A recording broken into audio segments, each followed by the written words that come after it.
அனைவருக்கும் வணக்கம். இன்னைக்கு நம்ம ரமதான் இஃப்தார் டே 2 இன்னைக்கு 2வது நாளு. சரி அப்படியே நம்ம இன்னைக்கு பச்சை மிளகால பஜ்ஜி போடலாம் அப்படின்னு சொல்லிட்டு, பச்சை மிளகா கீறி அதில உள்ள விதையெல்லாம் அப்படியே எடுத்துட்டு, அப்படியே பஜ்ஜி மாவுல போட்டு டிப் பண்ணி, நம்ம அப்படியே பஜ்ஜி போட ஆரம்பிச்சிட்டோம். மொளகா பஜ்ஜி போட்டு எடுத்துடலாம் அப்படின்னு சொல்லிட்டு, மாவுல அப்படியே டிப் பண்ணி, எண்ணெயில போட்டு போட ஆரம்பிச்சிட்டோம். அது நல்லா அழகா பொரிஞ்சு சூப்பரா நல்லா மாவெல்லாம் பார்த்தீங்கன்னா ரொம்ப அருமையான ஒரு கலரு. நல்லா கிரிப்ஸியா நமக்கு வந்துருந்துச்சு. நல்லா அப்படியே பார்த்தீங்கன்னா, வறுக்கும்போது பார்த்தீங்கன்னா, நல்லா சூப்பரா இருந்துச்சு. அது பார்த்தீங்கன்னா, எவ்வளோ அருமையா இருக்கு பாருங்க. பிளேட்ல எடுத்து வச்சீங்கன்னா, எவ்வளோ கலர்ஃபுல்லா நல்லா சூப்பரா இருக்கு பாருங்க. இந்த மாரி நீங்க பச்சை மிளகாவுல பஜ்ஜி போட்டு சாப்பிட்டுருக்கீங்களா? எவ்வளோ காரம் எப்படி இருந்துச்சுன்னு கமெண்ட்ல சொல்லுங்க.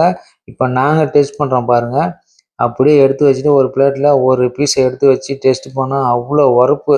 பயங்கரமான உரப்பு. விரைய எடுத்தாலும் உரப்பு பயங்கரமா இருந்துச்சு. இந்த மாரி நீங்க பச்சை மிளகால பஜ்ஜி போட்டு சாப்பிட்றீங்கன்றத கமெண்ட்ல சொல்லுங்க. நம்ம சேனல சப்ஸ்கிரைப் பண்ணிக்கங்க. உங்களோட ஆதரவ நம்ம சேனலுக்கு குடுங்க. நன்றி, வணக்கம்.